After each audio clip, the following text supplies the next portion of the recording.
एक पूरा concerted effort चल रहा है कि सुप्रीम कोर्ट को अंगूठे के नीचे ले आओ। एक ही संस्था बची हुई है, आखिर ये क्यों नहीं आ रही हमारे अंगूठे के नीचे? जिस देश में अंडर ट्रायल 1.5 गुना बढ़ गए, उसमें क्या करे supreme court?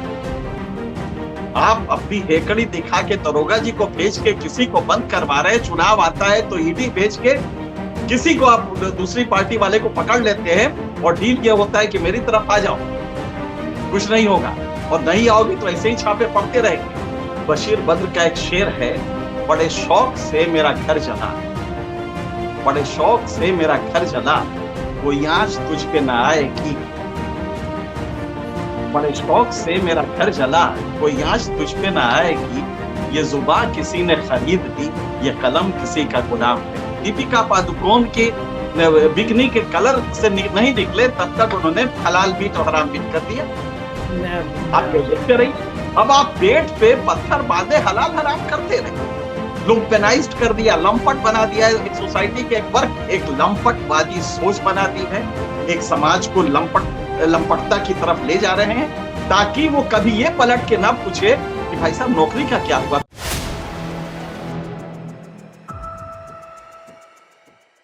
N K Singh ji, आप तो इतनी बड़ी संस्था के एक बहुत जिम्मेदार पदाधिकारी रहे। कभी आपने सोचा था कि इन उद्योगपतियों के चैनल पे इतनी ज्यादा नफरत की भाषा बोली जाएगी? उनके थंबनेल ऐसे होते हैं, थंबनेल देखकर आदमी का किसी भी कम्युनिटी के लोगों का खून खोने लगता है। उनके एंकर ट्वीट जो करते हैं वो ट्वीट इतने होते हैं, वो नफरत भरे होते हैं। तो ये अंबानी और अडानी मीडिया के क्षेत्र में इतनी नफरत क्यों फैलाना चाहते हैं? नहीं, ये नफरत, ये तो सिंपल सा कैलकुलेशन है। अनफॉर्चुनेटली डेमोक्रेसी के लिए ये मेजॉरिटी से चलती है। प्रजातंत्र के 4 मूल तत्व होते हैं डेमोक्रेसी के, जो असली होते हैं। Majority rule, recognition of minority rights, अल्पसंख्यकों के अधिकारों की पहचान और उसको सम्मान देना, ये दूसरा होता है। मेजॉरिटी रूल होता है। तीसरा होता है कॉन्स्टिट्यूशनल गवर्नमेंट, संवैधानिक सरकार हो। और चौथा होता है गवर्नेंस बाय डिस्कशन, जो सबसे इंपॉर्टेंट है। अब जरा इन चारों को देखिए। मेजॉरिटी के लिए हमने हिंदू कर रखा है, 79.6% हिंदू है। लिहाजा हमें हर तीसरे दिन बिकनी का रंग और हलाल हराम गोश्त देना ही पड़ेगा, अखलाक पहलू का लाना ही पड़ेगा। तो हमें पहला तो ये है, आप देखिए इतने सारों में जो कानून बने हैं उसका नेचर आप देख लीजिए। यूएपीए इस्तेमाल का तरीका देख लीजिए, किस पे इस्तेमाल हो रहा है। तो आपको ये समझ में आ जाएगा कि ये सिंपल है कि मेजॉरिटी कंसोलिडेशन रिलीजन के आधार पे करो। तो पहला तो ये होगा मेजॉरिटी रूल। आपको क्या चाहिए, जरा सोचिए। पूरी दुनिया, मतलब पूरे डेमोक्रेसी में, दुनिया के, भारत में भी मेजॉरिटी डिसाइड करती है। संसद में प्रधानमंत्री उसका बनेगा पार्टी का जिसका बहुमत है। आर्टिकल 75 कलेक्टिव रिस्पॉन्सिबिलिटी, जिसको कहा जाता है डॉक्ट्रिन ऑफ कलेक्टिव रिस्पॉन्सिबिलिटी। लिहाजा संसद में जिस पार्टी का बहुमत होगा या ग्रुप ऑफ पार्टीज का बहुमत होगा, वो अपना प्रधानमंत्री बनाएगा। बहुमत वहां भी है। हाई सुप्रीम कोर्ट में जजमेंट होता है तो कॉन्स्टिट्यूशन बेंच हो। भारत का सबसे बड़ा जजमेंट केशवानंद भारती का जजमेंट 7-6 से हुआ था। आप जरा सोचिए, वहां भी बहुमत है। तो बहुमत का आतंक है एक बहुमत। लिहाजा कुछ नहीं किया इस सरकार ने, इस पार्टी ने, किसी तरह बहुमत वाला आइडेंटिटी पकड़ो, और उसने पकड़ लिया। तो हर तीसरे दिन आज फलाने का फोटो लगेगा, किसी संघ के उसका फोटो लगेगा, कल किसी और का लगेगा। इसी बात पे विवाद शुरू हो जाएगा, दोनों पोलराइज हो जाएंगे। तो कितना सिंपल है ये। आप जरा सोचिए कि ये इसका मतलब क्या रहा। लेकिन बिकनी का रंग कैसा हो, इस बात को देश के कलेक्टिव कॉन्शियसनेस को टिटिलेट किया, उद्वेलित किया जा रहा है। अच्छा, वो समाज कैसा है जो उद्वेलित हो जा रहा है? इसलिए कि हमने उसकी चेतना को, उसके तर्क शक्ति को नहीं बढ़ाया। झारखंड में हर 5वें दिन पे एक साइकियाट्रिक पेशेंट, पागल औरत को पत्थर से मार दिया जाता है गांव वालों द्वारा कि वो पागल है, पूरे गांव को खा जाएगी। डायन है पूरे गांव को खा जाएगी। और जो हाथ वो पत्थर चलाते हैं वही हाथ हमारा पार्लियामेंट का मेंबर चुनते हैं, हमारा विधायक चुनते हैं जो कानून बनाता है। तो ये डेमोक्रेसी होगी कैसी? तो मेरी कोशिश तो ये होनी चाहिए कि उसकी उस चेतना को बेहतर करें। और हमारे पास साधन है, एक सस्ता साधन आ गया है। अब किसी सेठ की, गोदी सेठ की जरूरत नहीं है, देता रहे हम अडानी एनडीटीवी। हमारे पास 5 रुपए के खर्च पे हम अपना जो ये नेट लगाते हैं, नेट पे हम ये संप्रेषण कर सकते हैं।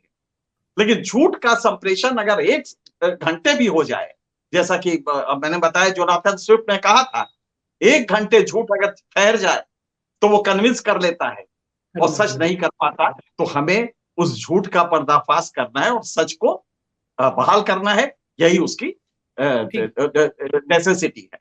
बिल्कुल सिंह जी, एनके सिंह जी, ये सरकार बहुत जोर शोर से डंका पीट रही है कि हम ब्रिटेन को पछाड़कर एक बहुत बड़ी अर्थव्यवस्था बन गए हैं, और रोज नए आंकड़े आ जाते हैं कि हमारा अर्थव्यवस्था बहुत मजबूत है, और रोजगार के भी नए नए चीजें आ रही हैं। क्या आपको लग रहा है कि ये सरकार के इन आंकड़ों में भी कुछ झोल है? ब्रिटेन की अर्थव्यवस्था का जिक्र बार बार हर आदमी, बड़ा पॉलिटिकल आदमी कर रहा है, इसके पीछे क्या रणनीति है? क्या वाकई में थोड़ा विस्तार से बताना पड़ेगा, लेकिन हम चाहते हैं कि ये भी आ जाए मुद्दा। जी। वैसे डैनियल वेबस्टर एक फिलोसफर और राइटर हुए हैं, उन्होंने बड़ा बढ़िया कहा था, nothing will ruin a country if the people of that country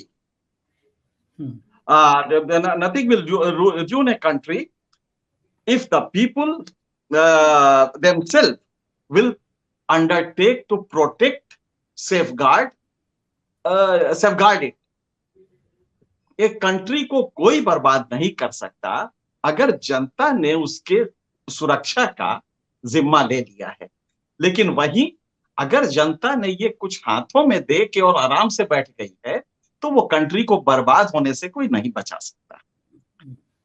और इसी पे बड़ा बढ़िया एक शेर साहिब लुधियानवी का है, सितम के दौर में हम अहले दिल ही काम आए, सितम के दौर में हम अहले दिल ही काम आए, जुबा पे नाज था जिनके वो बेजुबा निकले। बहुत सही। जुबा पे नाज, आज जिनके ऊपर हम भरोसा करते थे कि नहीं ये तो बोलेगा ना, वो सब तो बेजुबा हैं। तो ये हमारी ड्यूटी बन जाती है कि ये हम करें। अब आपके हम उस सवाल पे आते हैं, ये जीडीपी होता क्या है? जीडीपी टोटल इकोनॉमिक इंटरेक्शन जो होता है, जो टोटल, जिसमें प्रोडक्शन भी होता है, मतलब सारी चीजें होती है जितने भी हैं, ये सारा होता है, इसको हम जीडीपी के रूप में देते हैं। पर कैपिटा इनकम, इसी से पॉपुलेशन को डिवाइड करते हैं तो पर कैपिटा इनकम निकालते हैं, जो नेट इनकम होती है। अब अंबानी की इनकम और हमारी इनकम दोनों डिवाइड कर दीजिए जो जीडीपी से है तो आ जाएगी। अब आप सोचिए कि अंबानी की इनकम कोरोना काल में 90 करोड़ रुपया, जबकि कोई फैक्ट्री नहीं चल रही थी, हर घंटे बढ़ रही थी। और मैं बेरोजगार, अच्छा मैं तो छोड़ दीजिए, 12 करोड़ लोग बेरोजगार हो गए थे उसी कोरोना में। अंबानी, उसके बावजूद अंबानी की इनकम 90 करोड़ बढ़ रही थी। लेकिन हमने कभी आंदोलन किया कि ये कैसा है अंबानी का इनकम जो दिन रात बढ़ता है? कोई अडानी आता है और आप सोचिए, पावर प्रोजेक्ट्स, पावर भी छोड़िए, कोल माइंस 18 है उनके पास, लूट रहा है वो पूरे देश को। और सिर्फ एक इशारा है कि साहब सत्ता में बैठे लोग इसके साथ हैं, लिहाजा किसी की हिम्मत नहीं है। तो ये Adani Ambani rich poor divide बढ़ता जा रहा है। लेकिन वो बड़ा बढ़िया, मुझे याद आता है, एक रोम के बहुत बड़े कवि हुए हैं, उन्होंने एक बड़ी बढ़िया बात कही, उनके नाम था जुवेनल। उन्होंने कहा था, give them bread and circus, they will never revolt. उन्होंने रोम की जनता के बारे में कहा था, इनको खाली रोटी और सर्कस दिखाना शुरू कर दो, ये इतने नशे में होते हैं सर्कस के ये कभी रिवोल्ट क्रांति नहीं करेंगे। हम उसी में हैं। हमें रोटी मुफ्त की 5 किलो दे दी जा रही है। आप जरा गौर कीजिएगा, कितना सही था वो कवि जुवेनल जिसने ये बात कही थी, give them bread and circus they will never revolt. हमारे यहां भी सर्कस हो रहा है, वो दीपिका पादुकोण के बिकनी का रंग देख के हो रहा है, ये भी एक सर्कस ही है। ये जो आप देख रहे हैं हलाल हराम, ये भी सर्कस ही है। और रोटी के लिए 5 किलो तो दे ही दे रहे हैं, भिखमंगा बना ही दिया है। अब वो नहीं लड़ेगा, अपने बेटे की शिक्षा के लिए नहीं लड़ेगा, क्योंकि उसको नशा है कि साहब केसरिया पे हमला, केसरिया तो ये अंडर गारमेंट कैसे हो सकता है? अच्छा, वो भी शाहरुख खान कैसे ऐसे पकड़ सकता है? उसका तो नाम ही शाहरुख खान है। कई एंगल्स है इसमें। तो ये आप समझ सकते हैं। अब जीडीपी है क्या?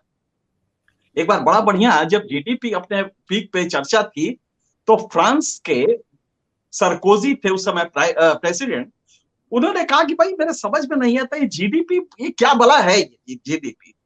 तो अमर्त्य सेन की अध्यक्षता में 100 दुनिया के इकोनॉमिस्ट का एक कमिटी बना ये बताने के लिए जीडीपी है क्या। उसकी 645 पेज की रिपोर्ट आई, मैंने वो रिपोर्ट पढ़ी है। उसमें इंडिया का ही उदाहरण दिया था अमर्त्य सेन और वो 100 इकोनॉमिस्ट ने, उसमें भारत के कई थे, कि अगर कनॉट प्लेस में ट्रैफिक जाम हो जाए, अगर लखनऊ के हजरतगंज में हलवासिया मार्केट के पास ट्रैफिक जाम हो जाए, तो देश का जीडीपी बढ़ जाएगा, क्योंकि पेट्रोल खर्चा होगा। तो ये है जीडीपी, कि ट्रैफिक जाम होने से यहां जीडीपी बढ़ता है।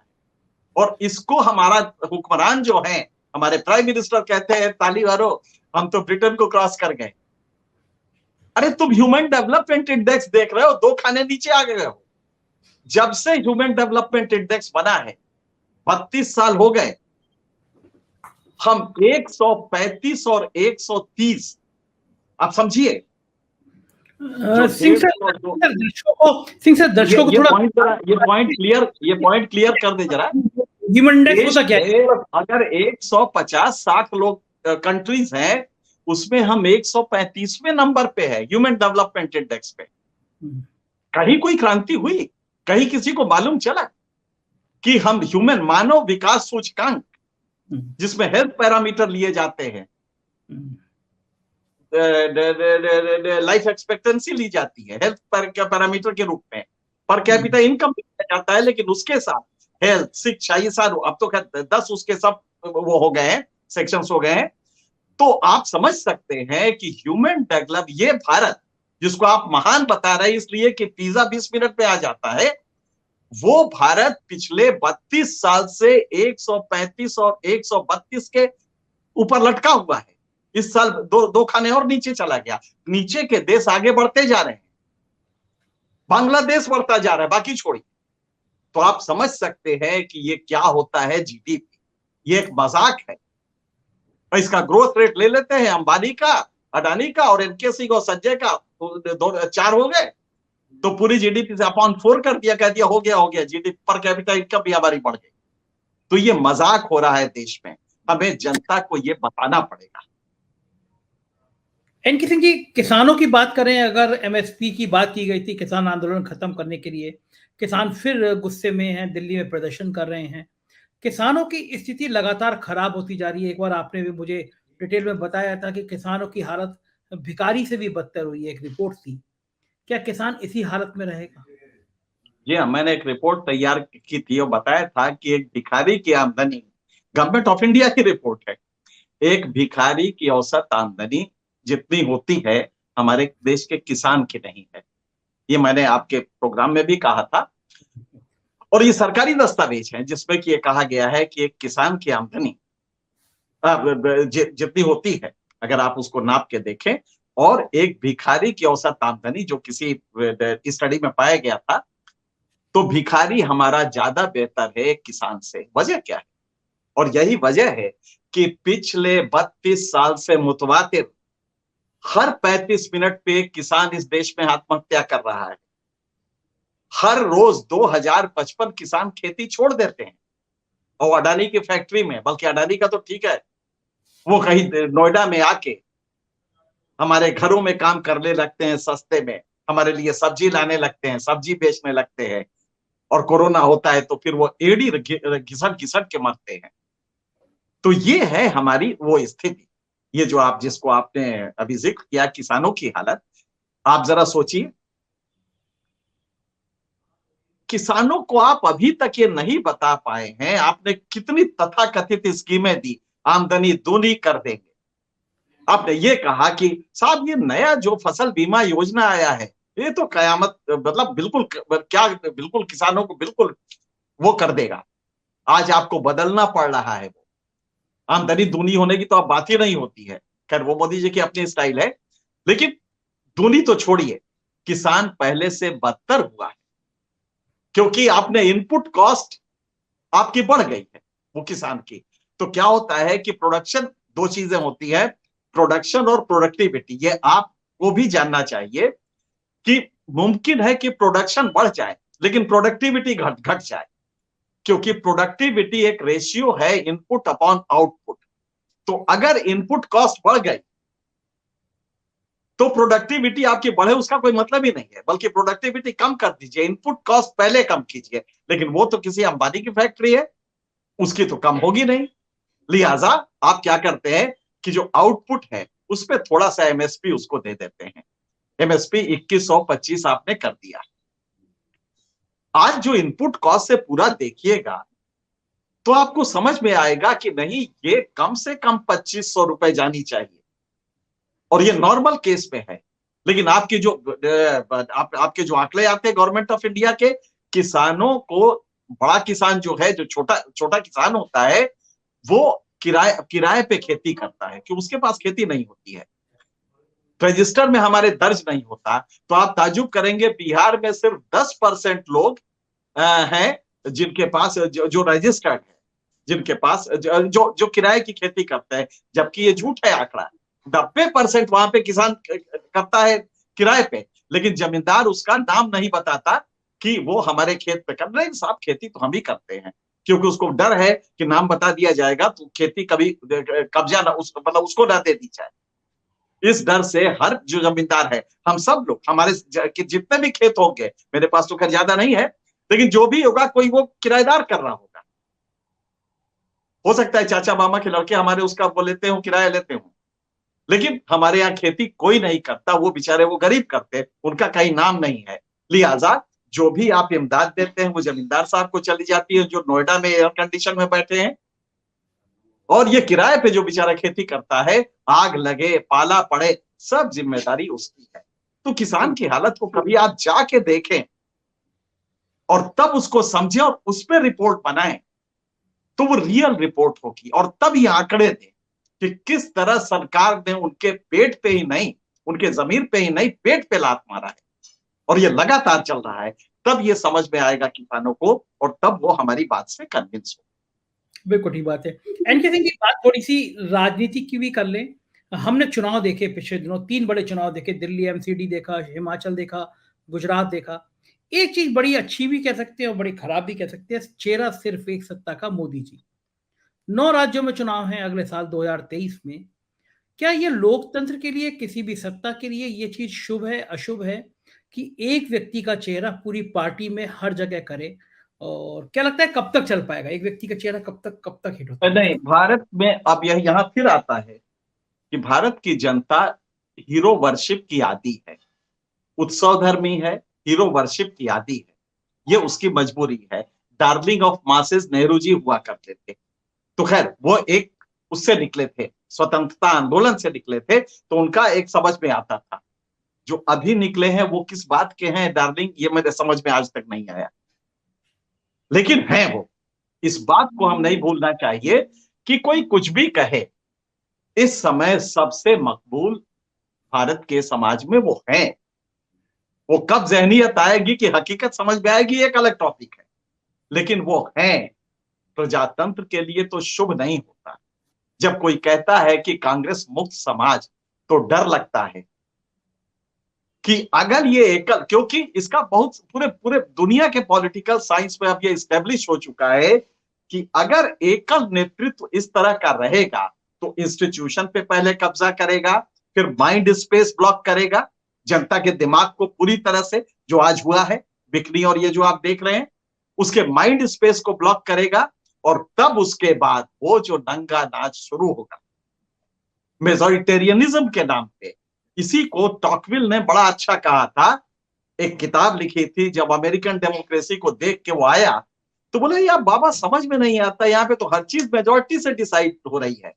तो टायरनी ऑफ मेजोरिटी, बहुमत का आतंक, ये उसने एक आर्टिकल लिखा था, बाद में वो बड़ा शेप ले ली। तो आप समझ सकते हैं कि ये टायरनी ऑफ मेजोरिटी है, मेजोरिटी का आतंक। दुनिया में डेमोक्रेसी के लिए इससे बड़ा खतरनाक कोई चीज हो ही नहीं सकता। तो ये टायरनी ऑफ मेजोरिटी है, जब तक इसको नहीं, और ये है किस आधार पे? धर्म के आधार पे है। तो अगर ये धर्म के आधार पे रहेगा तो ये दिक्कत हमेशा रहेगी। लिहाजा जनता को हमें ये बताना है कि तुम्हारी बहबूदी, तुम्हारे बेटे की नौकरी बिकनी के रंग से नहीं लगेगी। तुम्हारे बेटे की नौकरी, तुम्हारे घर की सड़क, किसानों के लिए रिम्यूनरेटिव प्राइस, इसके मिलने के तकाजे और हैं। तुम उस पे ध्यान दो, बजाय केसरिया रंग और अखलाक के उसमें फ्रिज में क्या मिल रहा है इसको छोड़ो, ये हमें बताना। एनके सिंह जी, बड़ा व्यक्तिगत सवाल, मुझे लगता है मीडिया जगत में मोदी जी को इतने करीब से किसी ने नहीं देखा जितना आपने देखा। आपने उनके इंटरव्यू किए हैं, आपने उनके संग यात्राएं की हैं, तब से अब के वाले मोदी में कितना चेंज आया है? देखिए, मैं सवाल का जवाब बिल्कुल नहीं दूंगा, कम से कम, क्योंकि पर्सनल जो होता है वो पर्सनल होता है और वो फॉर्मल उसमें नहीं आ सकता। हम क्विंटेसेंशियली रिपोर्टर रहे, मूल रूप से रिपोर्टर रहे हैं, तो वो तो उसी के रिश्ते होते हैं। लेकिन सत्ता जब आ जाती है उस समय जो एबरेशंस होते हैं, और कोई बच नहीं पाता इस सत्ता के अहंकार से, दुनिया में कोई नहीं बचा है। मुझे नहीं लगता है कि मैंने आज तक भी एक आदमी देखा होगा जो वो तो अच्छा हुआ कि गांधी जी कांग्रेस से ही इस्तीफा दे चुके थे और सत्ता उनसे दूर रहे, वरना गांधी जी को भी एबरेशन का झेलना पड़ता। तो वो तो अच्छा हुआ कि वो सत्ता से दूर थे या वो नहीं रहे, वो उनकी हत्या हो गई। लेकिन सत्ता के अपने एबरेशन है, और आप जानते हैं लॉर्ड एक्टन ने कहा था, power corrupts, absolute power corrupts absolutely. तो जब एब्सोल्यूट पावर आपको मिल जाता है तो आप वो आखिरी जो होता है एनडीटीवी जो आवाज, उसको भी आप खत्म कर देते हैं। ये आपकी फितरत होती है कि एक भी आवाज कोई ना उठे। मेरे ख्याल से वो नवाज देवबंदी का बड़ा अच्छा शेर है, उनके कत्ल पे मैं भी चुप था, मेरा नंबर अब आया, मेरे कत्ल पे आप भी चुप हैं, अगला नंबर आपका है। तो यही होगा। बहुत शुक्रिया एनके सिंह जी, आए आपसे बहुत लंबी लंबी बातें करी, समझा, और मैं रिक्वेस्ट करूंगा कि मैं जल्दी जल्दी आपसे बात करता रहूं, दर्शकों को बहुत सारी जानकारी मिलती है। शुक्रिया, थैंक यू। आप देख रहे थे 4 PM पे श्री एनके सिंह जी की बातचीत, देश के वो गंभीर बौद्धिक पत्रकार जिन्होंने विभिन्न मुद्दों पर आपको समझाया, समझने की कोशिश करिए। समझाने का काम किसी भी एक अच्छे पत्रकार का होता है। देखिए अपने आसपास के परिवेश को, मान के चलिए प्यार से भरी कोई भाषा नहीं होती है, किसी भी नफरत के खेल में मत पड़िए। अपने स्कूल, अपने अस्पताल, अपने बच्चों का भविष्य देखिए, समाज में प्यार बढ़ाइए, यही सबसे बड़ी पूंजी होती है। शुक्रिया आपका अपना कीमती समय देने के लिए। Thank you.